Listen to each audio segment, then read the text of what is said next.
Okay guys, hello and welcome to EBINOTTIbeauty. In today's video, I'm going to show you how I got this soft glam look using the James Charles palette. I'm also going to show you my full face routine. Very excited to show you this because it's wearable during the day and you can zhuzh it up for the nighttime. So let's get into it. Starting off today, I'm going to use, as always, my Tonic, which is a toner from Pixi. It's a vitamin C tonic and I just love adding a toner into my moisture routine in the morning. Next, we're going to use the Cetaphil moisturizer. I do use two different moisturizers nowadays, so I like this as my initial moisturizer. It's a little bit more lightweight and it just blends really easily. Nivea Soft is my final moisturizer. It's a lot thicker. It's got more of like an oily kind of base. I absolutely love this under my makeup. It is hands down my favorite. Going into foundation today, we're going to use the Maybelline Fit Me. I absolutely love Maybelline. It's always been one of my favorites. It's just kind of like my go-to and everything gets compared to it. So dotting this all over the face for a nice even coverage. Oh, excuse me guys, sorry, I'm like kind of sick right now. Another thing I love to do is press this in around my nose, making sure that I like kind of get into all the creases. That's a big one. I always make sure that I do that. I also put it on my eyelids because I love to start canceling out the color. This is how I prep my eyelids. Using a beauty blender or a sponge, I like to press that all in. This is the Quo sponge, not a huge fan really. For concealer today, I have jumped off the Fit Me bandwagon into the Essence Camouflage concealers. I absolutely love this. So I'm using the more sort of neutral, closer to my skin tone color first. I do use two different colors to conceal nowadays. So this one is called Honey or Light Honey. So I absolutely love this one just to start off. And as you can see, I don't take that concealer all the way into the triangle shape. I do it a little bit more with this highlighting shade, which is just a little bit brighter, but I'm not drawing those full triangles all the way out to the outer corners of my eyes anymore. I like to take the Camouflage concealer that's already in the inner corners and sort of bring it out as I blend it. The upper lip, the chin, the nose, and the forehead I do use with this lighter concealer just to highlight those areas.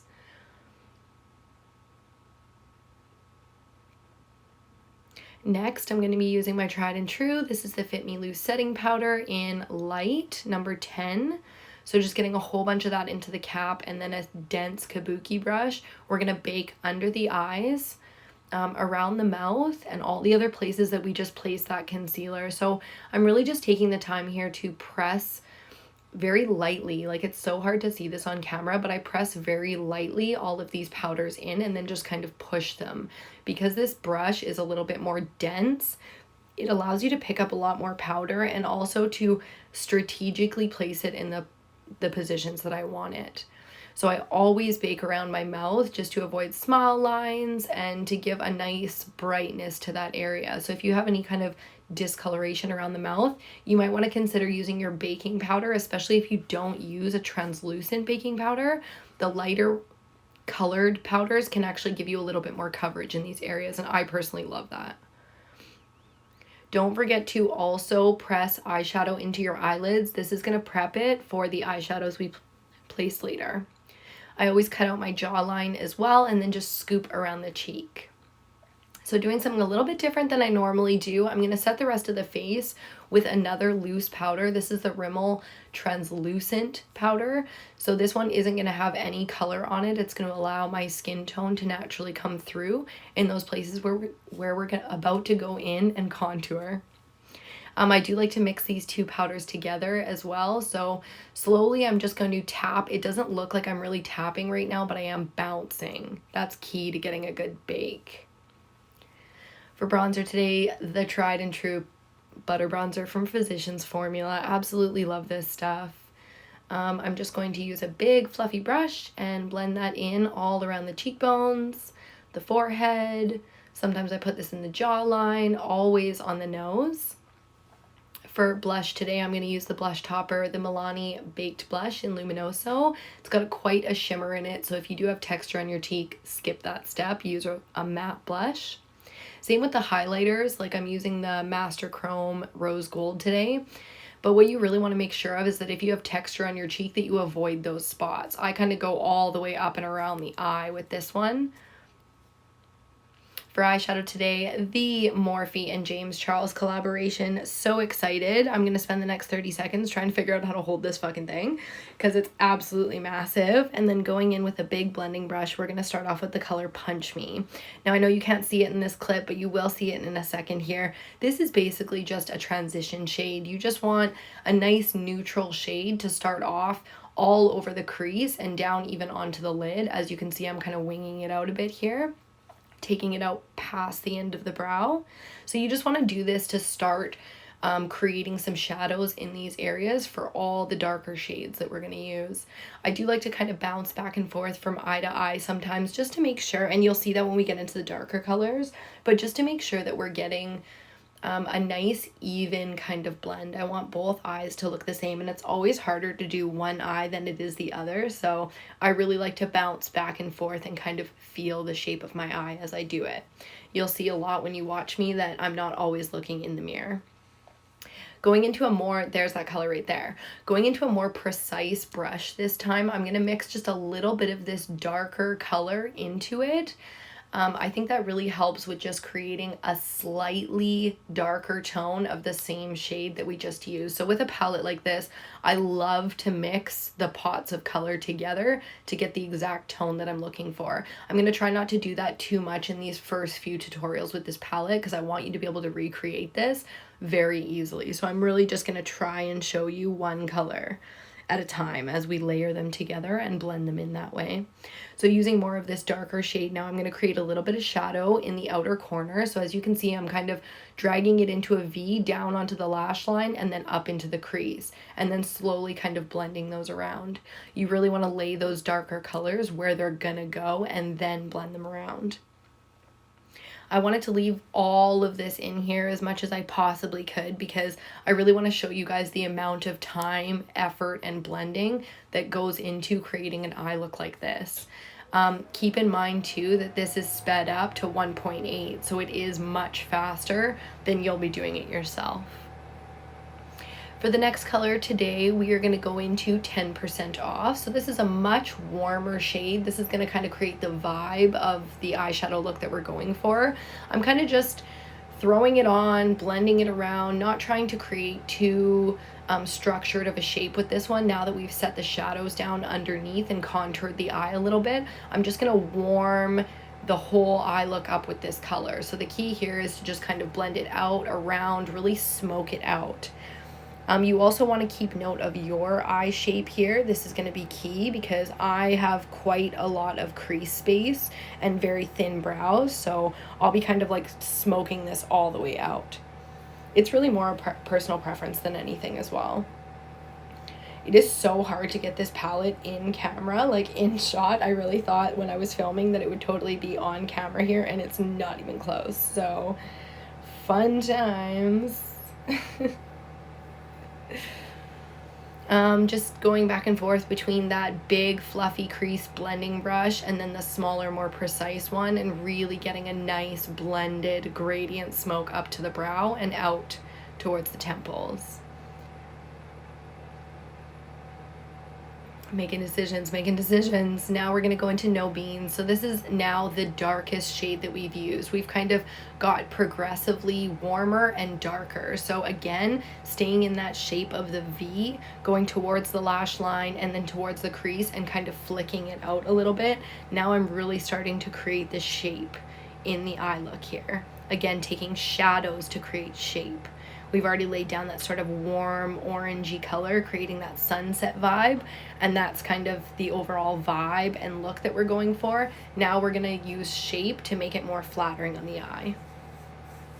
So just take your time with this, get to know your eyes, experiment with different brushes. Sorry guys, my throat is killing me today. Experiment with different brushes. Like angle your brush up and then angle it down and see how if you see here, I've kind of got it more angled up, so I'm using a different technique. You can also use your finger to press out any spots that are a bit harsh. At this point now, I'm really, without much more shadow, I'm just blending things around and up and out. So that's how you get like the perfect smoke and the perfect blend. Really just take your time and have fun with it. Pretty happy with how that's looking. So we're going to go into the under the eye stuff now, going back into the darkest color this time. I'm going to really push that into the lash line and then go darkest to lightest. So whereas on the top we started with the lightest color, on the bottom I always start with the darkest color. If I'm going for a more structured lower lash like I am in this look. Now going into that mid-tone, that really warm color, and kind of blending out that darker line that we've put in there. I don't know what this brush is, guys. That's why it's not labeled here or down below, because I've had this brush for so long and it's been my favorite brush. But any sort of shorter haired, rounder, fluffier brush with a little bit of a taper can help you get all of these techniques with one brush. If not, just split up the brushes. So just going back and forth now, I am mixing a couple of these darker tones. No Beans and Crave, I think this one's called. I like totally put it in the video, but excuse me. Okay, so next we're going to use these shimmery tones here, and we're going to highlight the inner corner. I am going to leave the eyelid matte on this one. I didn't want to, I usually bring a shimmer across the lid like almost every single day, but today I really wanted to keep this one matte. You could also add just a wing onto this look and really give it an amplified effect, or even taking a pencil liner and smudging it into the lash line and then using that No Beans shade to kind of smoke it out a little bit would look really, really beautiful, especially for more of like a night look.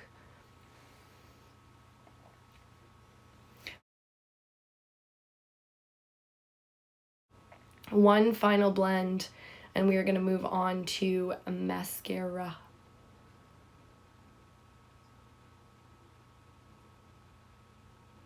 You see how I flip the brush like that? So Lash Sensational from Maybelline in Black is Black. The non-waterproof one has been my favorite mascara for as long as I can remember. Can't say enough good things about this mascara. So I just wanted to show you guys a little bit of me doing it so that you can really see how much just a good couple of coats of mascara can make a huge difference. Also, I'm a big fan of lower lash mascara, so I really bring my lower lashes to the front. And it just brings a look like this and makes it more natural when you have everything kind of cohesively working together. Like these big fluffy lashes really kind of bring the desired smokiness that I was looking for without having to do a wing or a smoked liner in the lash line. Moving on to brows, all I'm going to do is take a little bit of brow gel. This is the Benefit Gimme Brow in dark brown, and just run this through the eyebrows. I really don't do a lot to my eyebrows. I know a lot of people, it's like a huge part of their routine, so do you. Next, I'm going to highlight and just dust a little bit of that same cheek highlight that we use, the Maybelline Master Chrome, all over my collarbones and my shoulders. Wearing a shirt like this, I think it just kind of like amplifies things and brings it all together when you mix your highlighters and bring them together. So guys, that's pretty much it. I really hope you like this soft glam look using the James Charles and Morphe collaboration. If you're curious about the product in my hair, it is not linked down below, but it is a silver hair wax. So this is not the color of my natural hair. This is me with a hair wax in. I'm obsessed with this stuff. So if you're curious about it, let me know. I'll try to find like a similar one and link it. As always, guys, it has been amazing to see you here. Please like, subscribe, share, ring that notification bell, and I will see you all on my next video.